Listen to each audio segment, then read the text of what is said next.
What's up, guys? Skippy Africanus here, and today we're going to be going over the PDSW 528 from Modern Warfare 2, or as known in real life, the FNP90. Now, this gun certainly boasts a very odd and quite space-age look to it. I mean, honestly, having no other gun really to compare it to. And while it does have this weird, futuristic, kind of special forces look, this gun is not only incredibly simple, it was also never even meant to see any type of actual frontline combat, be it by your average soldier or even special forces. So what exactly is the P90? Why does it exist? Who uses it? And most importantly, at least in my opinion, how does this thing actually work? Because I will tell you, it is not only is this thing surprisingly simple, but it definitely does have some very cool things going on with it. So anyways, let's get into it. The P90 is classified as a PDW, or personal defense weapon. And much like the MP7, this designation perfectly fits with its intended purpose. They feature a selector beneath the trigger that is fully ambidextrous and allows you to go from safe to semi to full auto with the simple flick of a finger. At least on the military and police guns. The civilian guns, note they are also designated PS90 for the civilian guns, only allow for safe and semi-automatic fire. Now, it should be noted that on the military and police guns with the automatic mode, these guns feature a progressive trigger, meaning that on full auto, you can still run the gun like a semi-automatic. And not just because you're,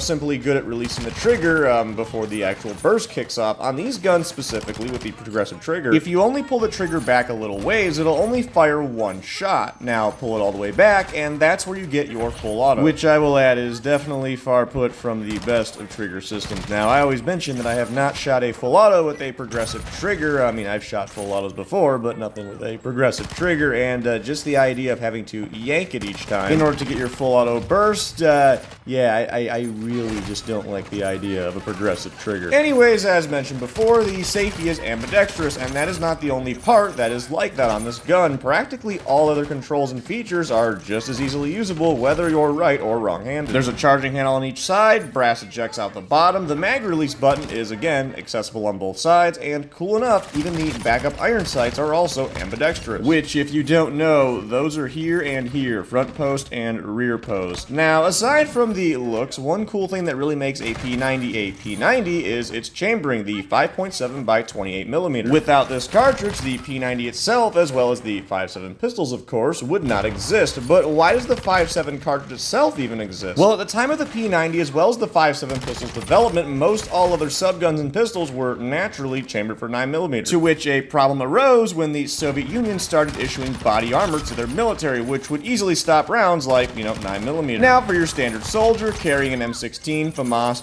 G36, or whatever other NATO long arm your country gave you, this would not really be a problem, as the body armor was still going to have a tough time dealing with rounds like 5.56. The concern, however, lied with the rear echelon guys, who, although were not supposed to be doing any fighting, still had to be prepared to fight in the event of a massive Soviet paratrooper invasion. Should that happen, the 9mm guns that were being issued would have a very difficult time in dealing with the Soviet body armor, and instead of just issuing them bigger, bulkier rifles, the idea came about to simply manufacture a new pistol caliber that would be much better at defeating the body armor, and alongside that, both a new pistol and new submachine gun design for the new cartridge. Hence, where we got not only the 5.7x28 and 5.7 pistol, but also the P90, a subgun that maintained compactness for everyday carry, yet also still carried a cartridge potent enough to defeat the Soviet body armor. Now, of course, the Soviet Union would fall only around like 2 years after NATO made the request for the P90 and 5.7 and all that, meaning that its original purpose vanished. However, where its original purpose vanished as a gun not intended for the front lines, it regained its purpose, funny enough, as a gun to be used on the front lines, as well as some police. And as a result, this gun certainly found its way into many countries' militaries and police forces due to its highly compact nature, high capacity magazine, and overall just ease of handling. It should be noted that quite a small round like 5.7 really isn't going to have that much recoil. In fact, when the MP7, this gun's main competitor back in the day, was finally released in the beginning of the 2000s, it would find many of the roles that it could be used for already being taken up by the P90, which, speaking of the MP7, I mentioned that it was intended to be the competitor to the P90, using a very similar cartridge to the 5.7x28. That being said, however, they obviously went the more traditional route with their gun building as opposed to this, and given the two, based solely off of looks, it's easy to assume that a gun like the MP7 is going to be a lot simpler of a gun versus this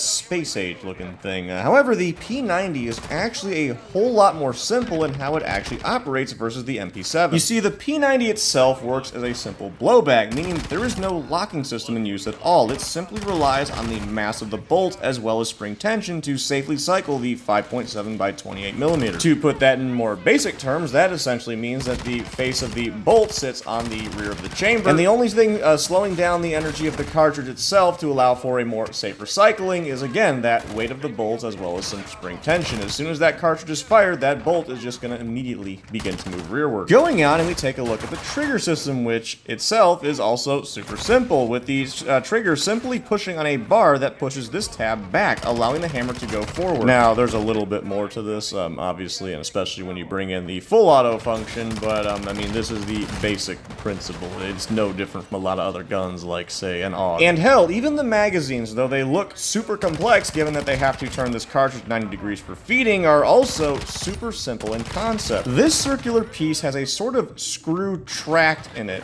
meaning that as soon as the cartridge is pushed down, it just follows the spirals until it is sitting in this position. Inside the magazine, there are also two dummy cartridges, or sort of like feeding cylinders. I guess they're not really dummy cartridges, but there's these two little feeding cylinders that follow the rest of the actual cartridges until the last shot, ensuring that there is always spring tension in the magazine to the last round. So anyways, I think that is going to do it for this short little video on the PDSW 528 from Modern Warfare 2, or as it's known in real life, the FNP90. I hope y'all enjoyed the video as much as I personally enjoyed making it, and I will see y'all in the next Guns of Modern Warfare 2 in real life video.